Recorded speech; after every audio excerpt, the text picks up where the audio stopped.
백문의 K9 구매를 위한 막대한 예산을 승인한다. 인도가 결국 결단을 내렸습니다. 지난 12일 인도 내각위원회는 100대의 K9 저주포 도입을 위한 760억 루피, 한화 1조 2천억 원 규모의 프로젝트를 승인했습니다. 인도 매체 애니뉴스는 K9 바지라는 메이드 인 인디아 프로젝트에서 가장 큰 성공을 거둔 무기체계로 대다수는 인도 히말라야 부분에 중국 전선에 맞서 배치되었다라고 했는데요. 지난 2018년 인도는 자국 방산업체인 라스렌토브르사에서 라이센스 생산하는 방식으로 K9 저주포를 도입했습니다. 7억 5천만 달러의 백문 수출, 대당 750만 달러로 국내 양산가보다는 비싸지만 면허비용과 기술 이전 요등이 포함되었다고 추정되어 단순 비교는 어렵습니다. 당시 인도군은 중국의 SH-1 자주포를 구입한 파키스탄을 견제하려 K9을 도입하기로 결정했고 파키스탄 국경 인근 사막에 우선 배치 완료했는데요. 그러나 현재 거의 대부분의 K9은 중국과 인도가 국경 분쟁을 겪고 있는 히말라야 고산지대에 배치되어 있고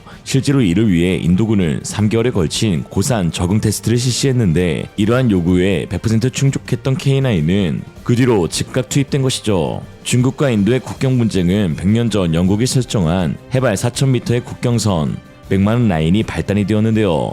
또 영국 너냐? 지난 2022년 히말라야 라다크 가란 계곡에서 중국과 인도 간 수십 명이 숨지는 유혈 충돌이 벌어진 이후 인도군은 해당 지역에 대한 군사 투입을 대거 확충하였고 그 일환으로 K9 저주포의 배치가 신속히 이루어졌습니다. 하늘과 가장 가까운 곳이라는 라다크는 히말라야 산맥에 위치해 있는 고산지대로 마무스 통캉리나 사제르 캉리 등의 해발 7,000m급의 고봉들이 질비하고 중심지인 레 역시 해발 3,524m에 위치해 있습니다. 워낙 지대가 높다 보니 인도에서 가장 추운 지역인데요. 레의 1월 평균 기온은 마이너스 8.2도로 러시아의 모스크바보다도 낮습니다. 이 지역에 있는 드라스에서는 1911년 인도 역대 최저 기온인 마이너스 52도가 기록되기도 하였죠.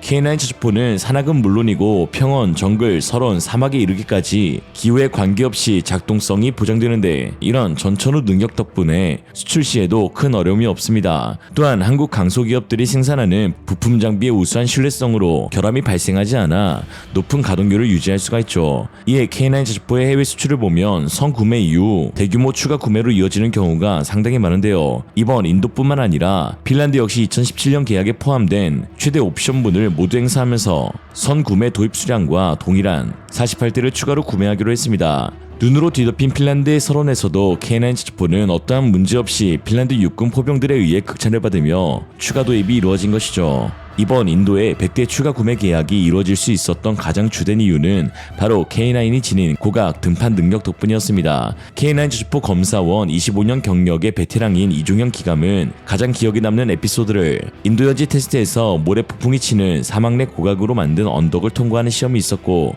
당시 경쟁자였던 러시아의 무스타 자주포의 경우 여러 번 시도 후 결국 실패했지만 K9 저주포는 한 번에 높은 고각의 경사를 넘었던 사례를 꼽았습니다. 실제로 히말라야 해발 4,000m 이상의 높은 고산지대에서도 원활하게 운용되는 K9에 인도 매체들 역시 집중 보도하기도 했는데요. K9 저주포가 왜 세계 최고의 저주포인지 여기 히말라야에서 알 수 있다면서 그 자부심을 드러내었습니다.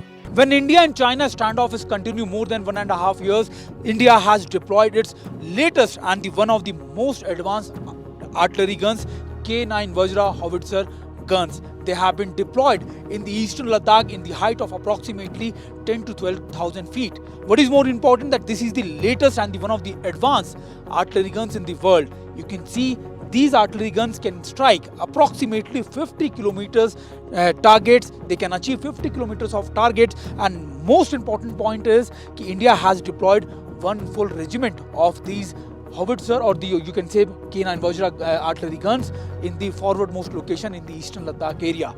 Right now I'm at the forwardmost location in the eastern Ladakh, and I can show you the artillery guns which have recently deployed. In 2017, in the end of the 2017, the agreement has been made of approximately 4 to 5 regiments of these artillery guns, and now India is going to buy more artillery regiments of these artillery guns to be deployed in the various locations in the LAC. India and China has long standoff in the eastern Ladakh, and when around 12 round conference have been conducted, still China has enhanced their military power in the most of the location when the bilateral talks have been concluded. That means China has been enhancing and doing something suspiciously, and that is why India has once again deployed. Mirror deployment has been done, and this is the latest artillery guns which India has deployed in the eastern Ladakh area. This is the door which can, from where the gunners and the people deployed in the artillery gun have been entered. Approximately 5 people work as a controller, gunner, loader, and the driver in front. That means 5 people work inside this compound, that is this artillery gun compound. Approximately 50 shells can be deployed or can be carried in this artillery gun, and once at a time. And after the fire, approximately 8 seconds after the one fire, the second shell can be not only loaded but it can also be fired. So all this process take only 8 to 10 seconds, and this around 50 shells can be fired in back-to-back manner. And I can just show you, this is not only best for the eastern Ladakh area because it has the heaters, or you can say it can manage the temperature in the high altitude, but it also have air conditions, so that if they will be deployed in the deserts area, that also the crew doesn't have any problem in their deployment. And it has also capability of nuclear and biological chemical weapons. It can seal itself from each and every angle, and the crew doesn't have any problem when the nuclear or the chemical biological weapons can be fired to this artillery gun near to this location.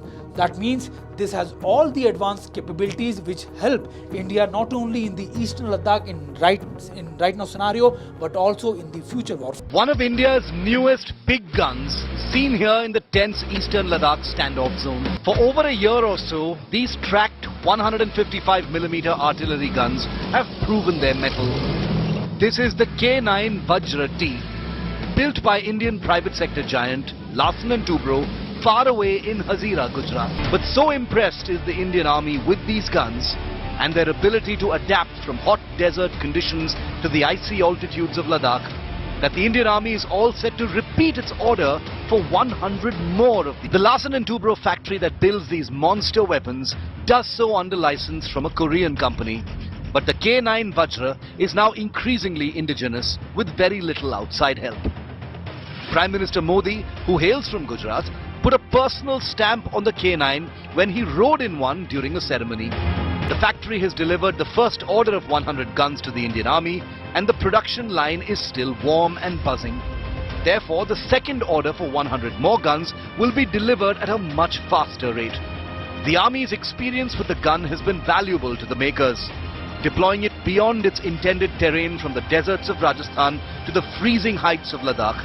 These lessons will go into the next batch of K9s manufactured, including additional winter-proofing and modifications to make them even more effective at high altitudes. The K9 has already proven its mettle in India's most hostile battlefield, providing highly mobile artillery support to any possible outbreak of conflict on the restive line of actual control with China.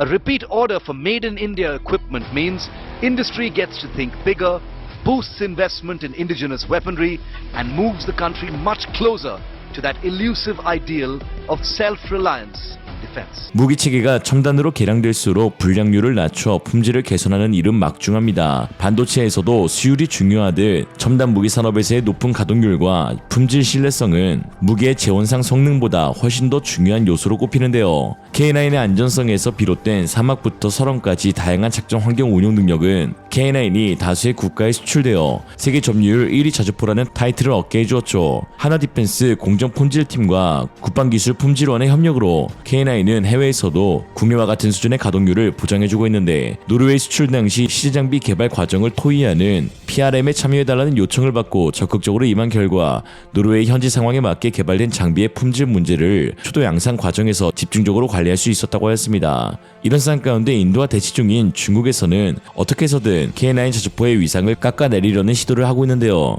최근 중국 공영 매체에서 패널로 참가하고 있는 완중싱은 K9 자주포의 높은 해외 수요를 두고 성능이 아닌 그저 가격이 저렴하기 때문이다 라고 했습니다. 在过去的很多年里，韩国的 K9雷神自行火炮它卖的确实很火，先后拿下了土耳其、印度、埃及、澳大利亚、芬兰等几个国家的大单，而且人家还要去西方世界的老巢英国去竞标英国下一代的自行火炮选型。于是乎网上就有了很多吹捧韩国制造的言论，很多人把韩国的 K9 自行火炮标榜为继德国 PZH2000 之后的世界上最先进的自行火炮之一，自行火炮界的新标杆，把韩国的 K9 捧成业界新标杆，很多人是不乐意。原因嘛，大家都懂的。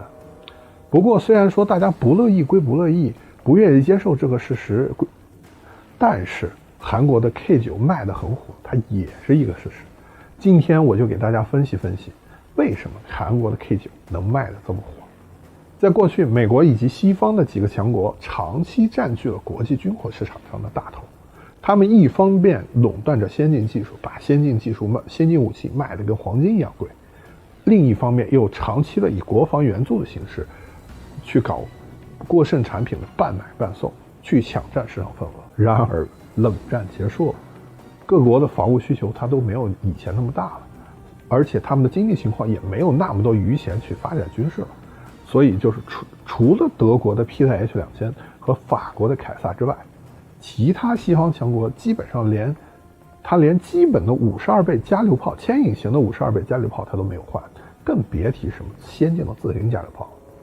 在这一时期，因为需求锐减，德国的 PZH2000 它的生产时间比较早，所以它目前基本上就停产了。如果说现在你再想说重开生产线去买 PZH2000 的话，它差不多也是800多万美元的这个良心价，或者你只能去德国的军火库里去淘二手。之前我们觉得卡车炮便宜，毕竟与自行火炮相比，卡车炮它能省出一辆装甲车底盘的钱才对。然而法国人的凯撒卡车炮，你们知道它卖多少钱吗？500万美元，这几乎是一辆99A 坦克的价钱。你花500万美元，你去买一辆主战坦克，你好歹你能拿着这辆车你去吓唬人，但是你买这么贵的自行火炮，你藏在很远的地方，你说这怎么能吓唬人呢？所以就说你现在的西风52倍先进的155自行加榴炮，它肯定它是卖不动的嘛，它卖到这么贵。接下来大家猜一下，韩国人的 K9 它一辆卖多少钱？40亿韩元，只要40亿韩元，这是它的成本价。2000年前后，当 K9 研制成功的时候，一辆 K9 的单位造价是40亿韩元左右，折合成美元就是330万美元一辆。除了最近的给澳大利亚的生意以外，其他基本上韩国之前所有的外卖订单，它都是按照330多万美元的成本价它往外卖的。与之前动不动700-800万一辆、上千万美元一辆的西方先进自行火炮相比，你说韩国人这样的价钱 K9 怎么能卖得不火呢？ 부러움과 질투가 섞인 반응과 함께 최대한 평가절하하려는 모습이 아주 인상적인데요. 라다크 지역은 앞서 언급했다시피 사막, 고산, 자갈, 언덕, 호수 등 대표적인 험지로 불리는 곳인데 이곳에 배치된 중국산 자주포가 다름 아닌 차륜용 자주포 SH-15라는 것입니다. SH-15는 155mm 차륜용 자주포 6x6 세미트럭인 CTF-181 위에 포탑을 올려놓은 형태입니다. 그러나 차륜용 자주포는 궤도형 자주포에 비해 험지 돌파 능력이 뒤떨어질 수밖에 없는데 궤도형은 지면에 접촉하는 면적이 차륜형보다 훨씬 넓고 그로 인해 지면의 압력이 분산됩니다. 이로써 특히 불균일하고 험난한 지형에서의 이동이 유리해지게 되죠. 또한 궤도형은 지형에 근접하게 맞닿아 마찰이 크며 이로 인해 훨씬 더 큰 견인 힘을 받을 수 있고 특히 K9과 같은 최신형 궤도형 자주포에는 동적 궤도 장력 조절기가 탑재되어 있어 습지나 미끄러운 피면에서도 자동으로 접지력을 분산시켜 그 안전성을 유지할 수 있습니다. 그러나 차륜형은 그렇지 못하죠. 중국은 SH-15를 최첨단 자주포라고 자랑하고 있지만 최근 공개된 영상에서는 오히려 허점들만 드러나고 있는 실정인데요. 차륜형 차체가 반동을 잡지 못해 정확도가 떨어지다 보니 스페이드 지지대를 꼭 내려야 하는데 여기에만 1분이 넘게 소요되며 특히 자동장정 장치를 장착하고 있지 않아 포병들이 일일이 하나씩 포탄을 옮겨야 하는 치명적인 문제점이 있습니다. 중국의 궤도형 자주포인 PLZ-05의 경우 스페이드 지지대가 없이 즉각 발사가 가능하고 자동 장정 장치를 탑재하고 있어 분당 6발의 빠른 발사가 가능한데요. 그렇다면 왜 중국은 중국은 기동성, 화력에서 크게 불리한 차륜형 자주포 SH-15를 해발 5,000m가 넘는 고산지대 라다크에 배치한 것일까요? 이에 박찬준 한국국방안보포럼위원은 인도가 점유하는 히말라야는 교통이 불편한 데 비해 중국은 서부 개발을 한다며 도로망을 많이 깔았기에 유사시 히말라야로 급파할 수 있는 차륜형 자주포를 배치한 것이라고 설명하긴 했는데요. 그러나 해당 설명도 설득력이 다소 떨어지는 것은 급파할 수 있더라도 해당 지역에서 제대로 성능을 발휘하려면 아무래도 차륜형보다는 궤도형이 더욱 적합하기 때문입니다. 이러한 의구심을 갖고 있었던 찰나 결국 중국 군사 채널이 공개한 영상을 통해 중국이 라다크에 차륜형을 배치한 이유를 유추할 수 있었습니다. 바로 중국 궤도형 장비들이 지닌 한계 때문에 라다크 지역에서는 사용할 수 없었다는 것이죠. 세계 장구장 점유율 1위를 기록하고 있는 중국산 장비 가운데 특히 궤도형 장비들은 중국 육군에게 있어 가장 골칫덩이로 꼽히고 있는데요. 가뜩이나 차륜형에 비해 유지보수가 어려운 궤도형 장비인데 거기다 잦은 고장까지 발발하여 늘 수리하기 바쁜 상황입니다. 특히 라다크와 같은 고산지대 그리고 대규모 유지보수 센터를 건설할 수 없는 국경 분쟁성 내 지역의 경우 궤도형 장비들이 고장이 나면 본토 수리부대 이송까지 매우 큰 어려움에 직면하게 되는 것이죠. 실제로 중국은 이미 한 차례 이러한 경험이 있는데요. 인민의 반군 제81 집단군 소속 18여단은 몽골 지역 고비 사막에서 PLZ-05 자주포를 운용 중에 있는데 해당 포병 부대원들은 유지보수 및 지형 결여로 인한 어려움을 겪고 있다고 토로했습니다. 또한 중국의 전차 부대인 81 집단군 99식 전차 운용부대 역시 궤도 장치의 유지보수 문제점을 지적하고 있죠. 团长，今天6月飘雪，冷不冷啊？还行，还行啊。没遇到的天气。当记者第一次参观李宁所在的战车，就感受到了他对战车发自内心的热爱。皮子外边这一圈皮子都是我自己买的，然后装饰在这个上面。这个白色就是它的铁皮，伤疤就是这次比赛，在搬运弹药的过程中，然后给摩擦掉的。还有买了一些电动扳手啊，因为这个火炮当出现故障的时候，第一时间我们要抢救。如果说就是通过手动去拧一些螺丝的话，就是速度效率特别就降低了很多，所以说想要买一个电动。你还买了电动扳手，在哪里啊？我们看一看。可以，就是这个。哦，对，在部队有一句话说的非常好，你对车怎么样，车就会对你怎么样。这个蓝颜色的坐垫，这是坐垫吗？对，这是自己买了一个坐垫，因为驾驶员这个长时间机动会特别的疲劳，他坐着会很难受，能减少他这个身体上的一些伤害，包括他驾驶的会舒服一点，开起来也会比较平稳一点。这一年，我觉得我做了很多的准备和努力，无论是装备的每一个部件，每一个装备，我都查阅了很多相关的资料，包括一些常见的故障，怎么去排除，怎么去保养，怎么去维护。那接下来这项工作就是对坦克车组成员体能和技术的双重考验了。履带是坦克行动机构里最重要的组成部分之一，有了它，才有了坦克踏平坎坷的通过性。下一步咱们就可以到这头，手小心啊！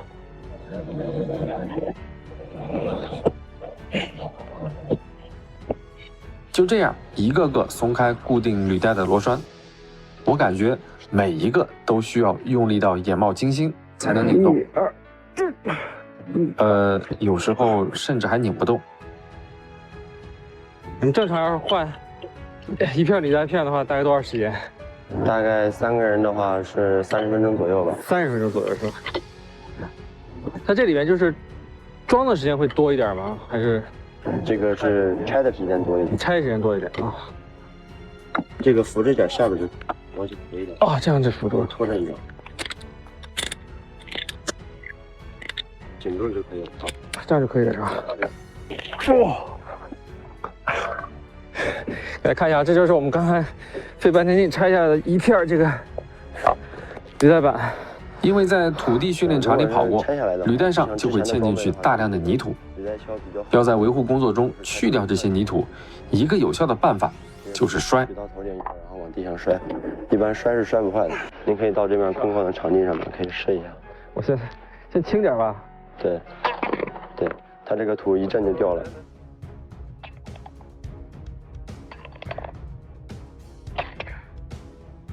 这个是不是差不多了？基本上已经清洁干净了，这个需要咱们使用这个小起子啊，再给它冲一冲就可以了，不需要再砸了。因为我的加入，原本30分钟干完的履带板更换，到太阳快下山了才完成。